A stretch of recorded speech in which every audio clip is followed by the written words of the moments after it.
the links between Russian and European far-right, they may seem very new, but in fact they are relatively old. It's just that the political visibility and significance has just emerged this last, let's say, decade, or even this last 3-4 years. But these links, we can identify them. They were already there during Soviet time, during the Soviet, so the Russian nationalists in dissidence, being part of the Soviet dissidents, underground circles, had already connection with European far-right in the 60s, 70s, and probably there was already connection even before, but for that to really can be able to trace them, you need to do work in archive, which was not the part of the first book, but which is now what the project is going on.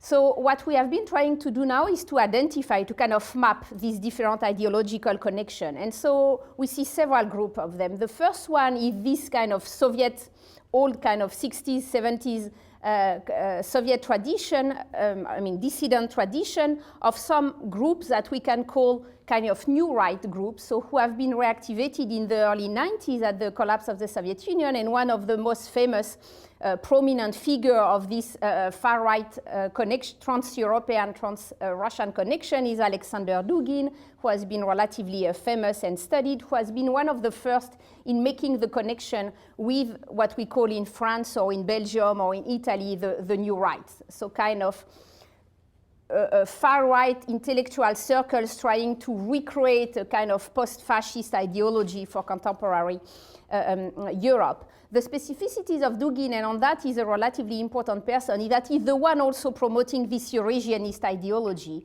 And that may seem a little bit confusing to have both Eurasianism and far-right put together, but in fact, in many aspects, this Russian Eurasianist ideology is the Russian version of European far-right. It's promoting more or less similar topics, and I will be discussing them in a moment.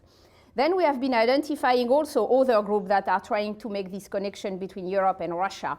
You have kind of skinhead, white power-oriented group. They are less intellectual. They are more interested in kind of street actions. So that's another kind of circles. Something which is also very important is the role of the Russian Orthodox Church. Some circles inside the church, of course, not the church itself purely as an institution, but some radical circles have been developing connection with European far-right through the tradition of being connected to the Russian emigre circles and to the monarchist circles, and now they are promoting a very reactionary political and social agenda through this connection. We also see, of course, the big kind of populist party like Jobbik in Hungary, and Peter will be probably mentioning that after, or the Front National in France, have also a large spectrum of connection in Russia with several different kind of groups and friends that can be identifiable on the Russian side. If we look on that Russian side, what seems to me very important is to realize that one of the small political parties that is functioning in Russia called Rodina, which means homeland, is the kind of cornerstone, the driving force of this, of making this connection between Russia and European far-right. It's led by Dmitry Rogozin, who is the deputy prime minister of Russia. And this Rodina party has been trying to become a kind of platform where all the different networks I just mentioned would be kind of targeting their counterpart in Europe.